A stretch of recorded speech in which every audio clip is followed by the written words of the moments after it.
Hey guys, it's Harleywood. Boom. The Schrade SCHF9. For $45, I don't know if you can get much better. Is this a fantastic knife? No, it is not. For $45, is it a good knife? Yes. If you are on a budget and you don't want to buy, an SE or something that's going to cost you $150, this is probably a fantastic option for you. It's got a really great belly on it. This thing weighs, I believe, 17 ounces, a little over a pound. Pretty heavy. In comparison, the SE5 weighs a full pound, 16 ounces. This one, I believe, is just a tad bit heavier. I'll look that up, and if I'm wrong, I'll post it in the comments below.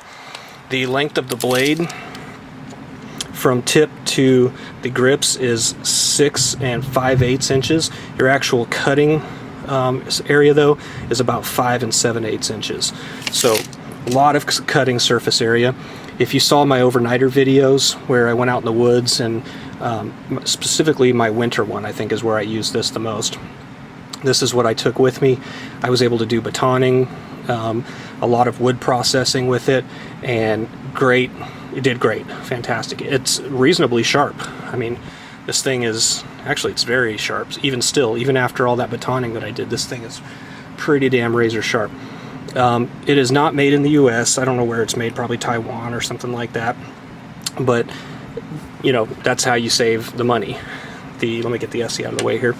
The grip is very, very thick. In fact, let me put the calipers on this and see how thick this is.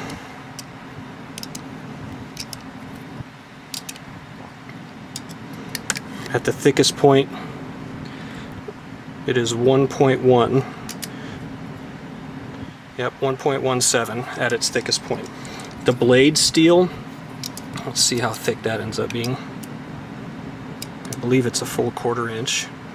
It's coming in just under a 1/4 inch at 0.22, so it's just a little bit slimmer than the SE5. This comes in at a full 1/4 inch width here. As far as how it does in chopping, it's not bad. Because it has this bulb on the end here, it tends to stay in the hand fairly well. I did find that I had to reset my hand a couple times because it was slipping out, even wearing gloves. It's got a good rubbery texture, so you can kind of see the texture there. And it's funny that they put this jimping here, but it's actually flush with the grips, so I don't know, it doesn't really do any good. I mean, you can feel it when you're like this, but I do like that they put a finger choil up here because it does allow you to get up and do a little bit finer work. That's probably the biggest gripe that I had with the SE5, is that they did not give you a finger choil.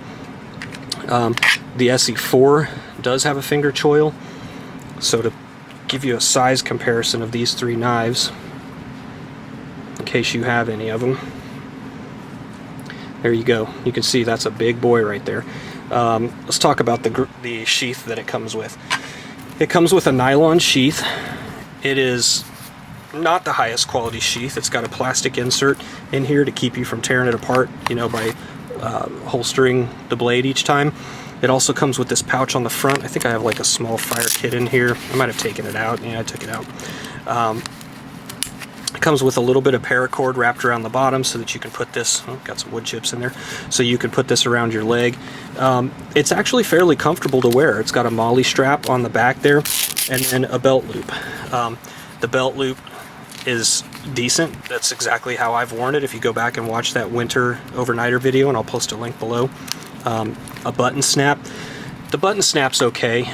It doesn't hold great, so you got to be really careful. I did notice that once I lost the knife. I was sitting or kneeling down, and the knife was in this fashion here, and I guess this either got snagged on something and had popped off, or I don't know. I mean, it seems to be holding fairly well here, but anyway, I did actually end up losing this in the woods, and I had to backtrack and go find it.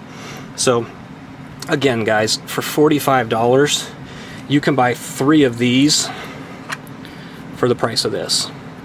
So if you're looking to get into the survival knife, market, and you want an entry-level survival knife, something that you can take out and just beat the snot out of it, this is it. I mean, I have no remorse about beating this thing to death for 45 bucks. I just got this. If you haven't seen the review of the SC5, go check it out. I'll post a link below.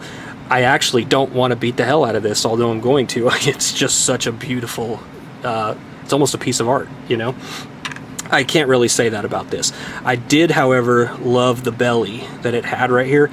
It did great when I was chopping. It's really, really good in this recurve area for batoning and splitting. Nice, thick, flat surface up here. You can strike off of a ferro rod with this. Got mud down in the grips, so excuse me for that. And the fit and finish, I mean, here you can see the metal. Here it's almost exactly flush. Here it sticks out maybe a 1/16 of an inch. The top is probably a little bit better. You can see a little bit of a lip right there. I mean, it's a $40 finish.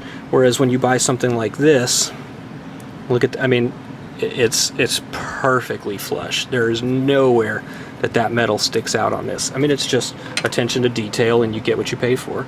So the Schrade SCHF9, great honking piece of steel. If you want to go out and just beat the snot out of this thing, you won't feel bad about it. So that's it, guys. Hit subscribe right here if you like what you saw. Lots more videos coming up. And any questions or comments, post them below, and we'll see you on the next one. Bye.